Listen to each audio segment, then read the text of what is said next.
July 4th is usually a celebration in Kerr County.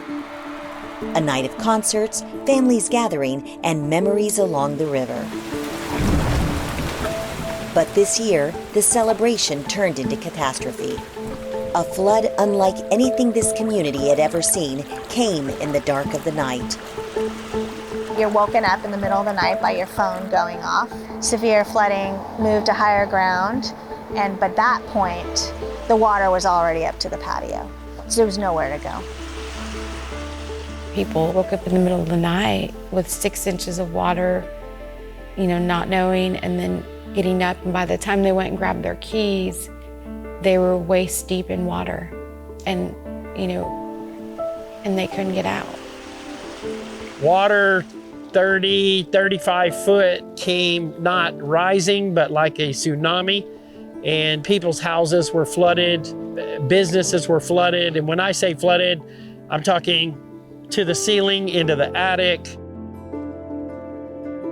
It was heartbreaking on many levels, but there's a lot of God stories that came out of this, and is still coming out of it. Families were separated, loved ones went missing. Camps, homes, and businesses were swept away in minutes. Shock turned into grief, and grief to painful uncertainty. I've been around a lot of floods, and I've never seen anything like this. So in that first 24 hours, we didn't really still know who was alive, who had made it, who hadn't. Thinking about the grief that the people have been through, there's still hope in the midst of such tragedy and healing that will come out of even the tragedies that so many have suffered.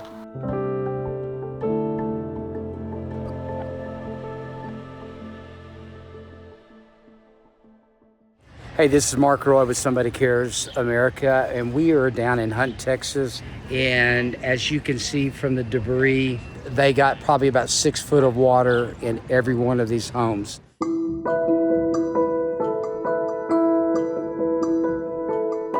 Within hours, Somebody Cares began partnering with churches, community leaders, first responders, and business owners to respond to overwhelming needs. Somebody Cares came in and they just got right to work.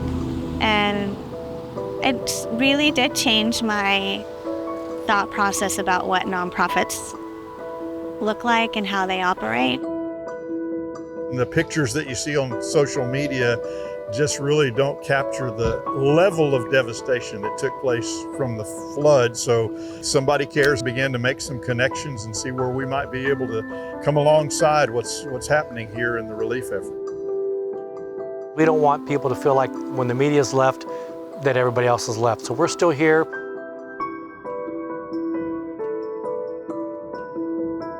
In those early days, the needs were staggering.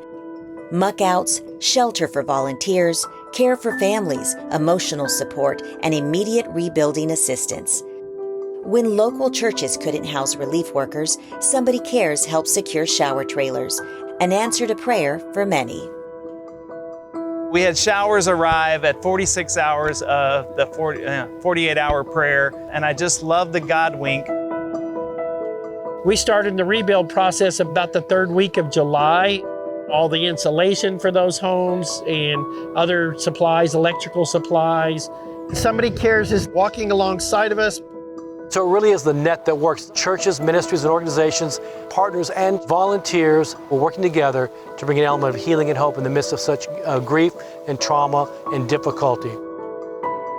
As the community grieved, first responders bore the emotional weight of the rescues they attempted and the ones they couldn't.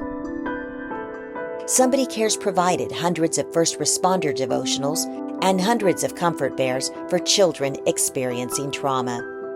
People are struggling just to make basic decisions. I don't even know if you can say trauma is a good enough word to describe it.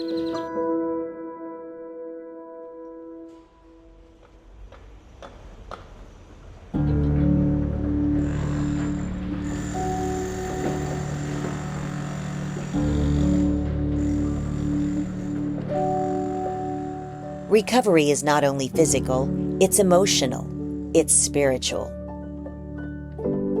the homeowners picking out appliances. They were like, let's get this one because it's cheaper. And I said, no, we don't want you looking at your appliances and going, oh, the flood. We want you looking at it and going, God loves me.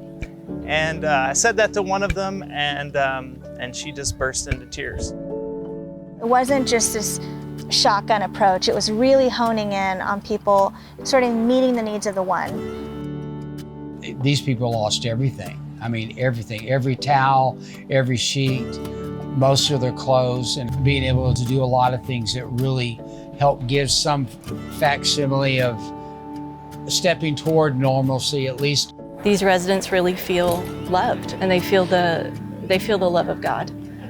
It's been very evident. Student athletes lost coaches, friends, and mentors. Entire teams were grieving. Somebody Cares helped bring national speakers, leaders from sports and ministry to encourage and pray for Kerrville's youth. That was the first big event, I guess you could say, that we had as a community. And Doug, I mentioned to him about speakers. I said, well, I'm looking for speakers, and he's like, well, I can help you with that. It's amazing the people he put us in contact with, and how they dropped everything and came and talked to our boys. And I think we had 15 to 20 boys commit their life to Christ. One just got baptized last weekend. Business owners, camp directors, nonprofit leaders, and local officials were overwhelmed, not just by physical loss, but by emotional pressure. They just keep doing what they do, whether media coverage is there or not, and Somebody Cares is still here today. Through prayer, encouragement resources, and collaboration, Somebody Cares helped leaders remain strong so the entire community could stand again. We are just so thankful for all the volunteers, grants, businesses, and partnerships to be able to help. It's a big deal to us, and it's a big deal to the community, and so we're very grateful for them.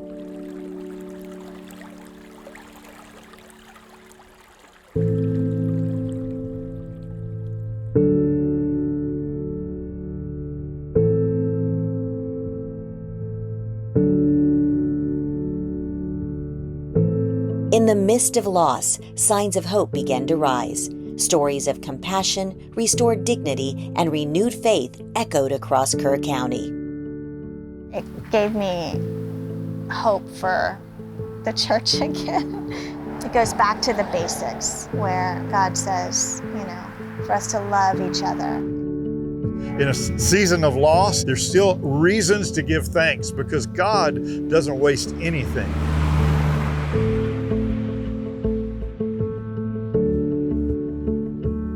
This is the first family holiday after a disaster. So we're prepared for up to 400 meals today that we'll serve here in the community, and we're really blessed to be able to host this event. Those kinds of things remind people that there's still hope in the midst of such tragedy and healing that will come out of even the tragedies that so many have suffered. When national attention faded, when many organizations left, Somebody Cares stayed. There's been so many amazing groups that have come through, but Somebody Cares is still here. There becomes a new normal, obviously. But then too, there's this opportunity to find the beauty in even all the loss. And Somebody Cares is so great at finding the positive things and then, really encouraging that. Months into this, we're still helping homeowners get back into their homes, helping students and young people and local businesses. But it's really showing the community that somebody does care. Rebuilding a community isn't just construction. It's compassion. It's presence. It's choosing to love the one in front of you. Together with churches, volunteers, first responders, business leaders, students, and families, Somebody Cares is helping Kerr County rise again. One home, one child, one leader, one community at a time. Because when disaster strikes, somebody still cares.